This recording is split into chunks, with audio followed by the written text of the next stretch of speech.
Hezbollah को रोकना मुश्किल ही नहीं नामुमकिन है। लबनान की मुज़ाहमती तहरीक हिज़्बुल्लाह ने ताज़ा कार्रवाई में इसराइली वज़ीर-ए-आज़म नेतन्याहू की ज़ाती रिहाइशगाह पर हमला कर दिया।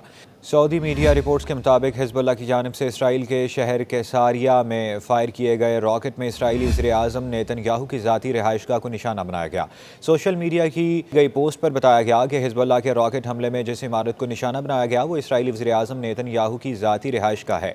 इसराइली वज़ीर-ए-आज़म ऑफिस की जानिब से जारी बयान में बताया गया कि हमले के वक्त नेतन्याहू और इनके ख़ानदान घर पर मौजूद नहीं थे। इसराइली फ़ौज की जानिब से जारी बयान में कहा गया कि इसने लेबनान से आने वाले 3 ड्रोन तैयारों का पता चलाया, जिनमें से 2 तैयारों को मार गिराया गया, जबकि तीसरे तैयारे ने कैसारिया शहर में एक इमारत को नुकसान पहुंचाया। इसराइली फ़ौज के प्रेस ब्यूरो के मुताबिक इस दौरान में तेल अवीव के शुमाल मशरिक में वाक़े गेलूत फ़ौजी अड्डे पर ख़तरे के सायरन बजाए गए।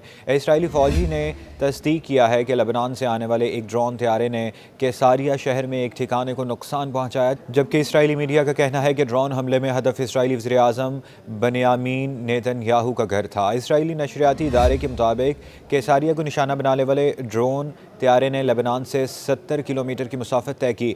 दूसरी जानिब हिज़्बुल्लाह से जंग इसराइल को महंगी पड़ गई। लेबनान इसराइली फ़ौजियों का कब्रिस्तान बनने लगा। हिज़्बुल्लाह ने लेबनान में ज़मीनी कार्रवाइयों के आगाज़ से अब तक मजमूई तौर पर 55 इसराइली फ़ौजियों को हलाक और 500 से ज़्यादा अफसरान और एहलकार को ज़ख्मी कर दिया, जिनमें से दर्जनों इसराइली फ़ौजी की हालत तशवीशनाक है। गैर मुल्की खबर रसां इदारे की रिपोर्ट के मुताबिक एक बयान में कहा गया है कि हिज़्बुल्लाह इसराइली फ़ौज को मुसलसल जानी और माली नुकसान पहुँचा रही है, जिसमें अफसरान और फ़ौजियों की बड़ी तादाद शामिल है, और ये कार्रवाइयाँ जनूबी लेबनान के महाजों पर की गई हैं।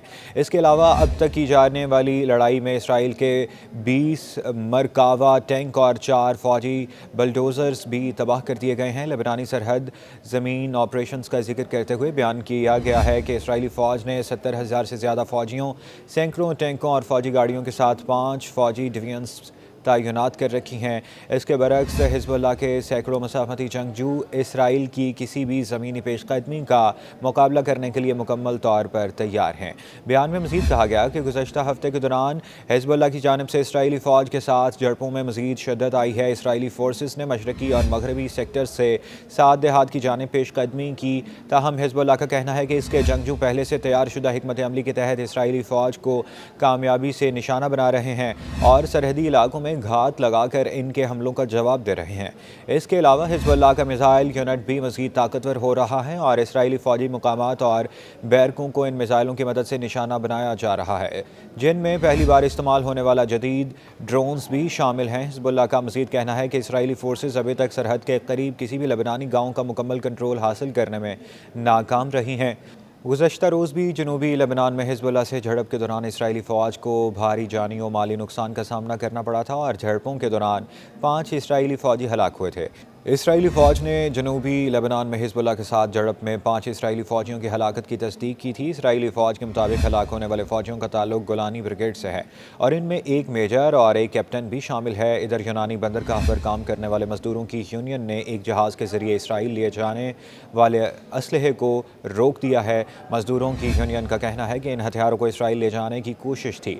बंदरगाह पर काम करने वाले कारकुनों की यूनियन का कहना है कि इस हथियारों से लदे जहाज़ को गज़ा और लेबनान में इसराइली जंग के खिलाफ बतौर एहतजाज रोका गया है। ये असलहा बरादर जहाज़ जुमेरात के रोज़ यूनानी बंदरगाह पहुंचा था, जिस पर 21 टन वजनी असलहा लादा गया था, जिसे इसराइल पहुंचाना मकसूद था। बंदरगाह के कारकुनों की यूनियन ने कहा कि ये वक्त है कि हम ये बाआवाज़ बुलंद कहें कि बंदरगाह को गज़ा जंग का हिस्सा नहीं बनने दिया जाएगा। हम अमन के लिए लड़ रहे हैं और इसलिए हम यूनान को जंग में शामिल नहीं होने देंगे। इसी तरह मजदूर यूनियन की तरफ से फेसबुक पेज पर भी तस्वीर अपलोड की गई हैं, जिन पर लिखा था कातिल इसराइल निकल जाओ, कातिल इसराइल निकल जाओ।